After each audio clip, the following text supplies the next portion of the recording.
തൃശൂർ DCCയിലെ പ്രശ്നങ്ങൾ അന്വേഷിച്ച കമ്മീഷനെ പരിഹസിച്ച കെ മുരളീധരൻ. എല്ലാ ഇലക്ഷൻ കഴിഞ്ഞാലും ഞങ്ങൾ കമ്മീഷനെ വെക്കാറുണ്ട്, അതിന്റെ ഭാഗമായ ഒരു കമ്മീഷനെ വെച്ചു, അത്രയേ ഉള്ളൂ എന്ന് മുരളീധരൻ പരിഹസിച്ചു. തൃശൂർ DCC പ്രസിഡന്റ് ഉണ്ടായിട്ടും വലിയ പ്രയോജനം ഉണ്ടായില്ലല്ലോ എന്ന് മുരളീധരൻ ചോദിച്ചു. അല്ല, അതിലിപ്പോൾ ഉണ്ടായിട്ടും വലിയ പ്രയോജനം ഉണ്ടായിട്ടില്ലല്ലോ, അതുകൊണ്ട് കുറച്ച് കഴിയട്ടെ, എത്ര തിരക്കൊന്നും പിടിക്കും. അല്ല, വേണ്ടാതൊന്നുമില്ല.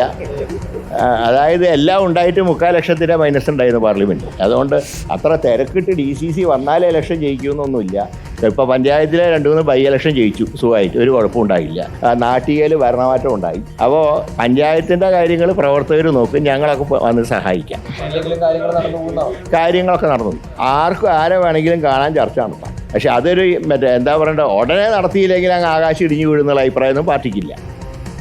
ജേസൺ ചാമോളപ്പിൽ വിവരങ്ങളുമായി. ജേസൺ, പരിഹാസത്തോടു കൂടിയാണ് മുരളീധരന്റെ പ്രതികരണം. ഇത് CPM ആവർത്തിച്ച് ചോദിക്കുന്ന ചോദ്യവുമാണ്. തൃശ്ശൂരിലെ പരാജയം പഠിച്ചിട്ട് എന്തായി എന്നുള്ളത്. എന്താണ് അദ്ദേഹം ഉദ്ദേശിക്കുന്നത്?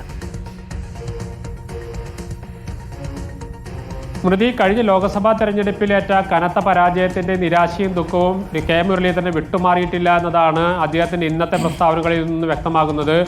അതിനും അപ്പുറത്തേക്ക് അദ്ദേഹം തൃശ്ശൂരിൽ വീണ്ടും സജീവമാകുന്നു എന്നതിൻ്റെ ഭാഗം കൂടിയായിട്ടാണ് കഴിഞ്ഞ ദിവസങ്ങളിലൊക്കെ വിവിധ പരിപാടികൾ അദ്ദേഹം പങ്കെടുക്കുന്നു. അതുകൊണ്ട് തന്നെ ഒരു DCC പ്രസിഡന്റ് തൻ്റെ കൂടി അംഗീകാരത്തോടും തൻ്റെ കൂടി സമ്മതത്തോടുകൂടി മതി എന്ന നിലപാടാണ് അദ്ദേഹം എടുത്തിരിക്കുന്നത്.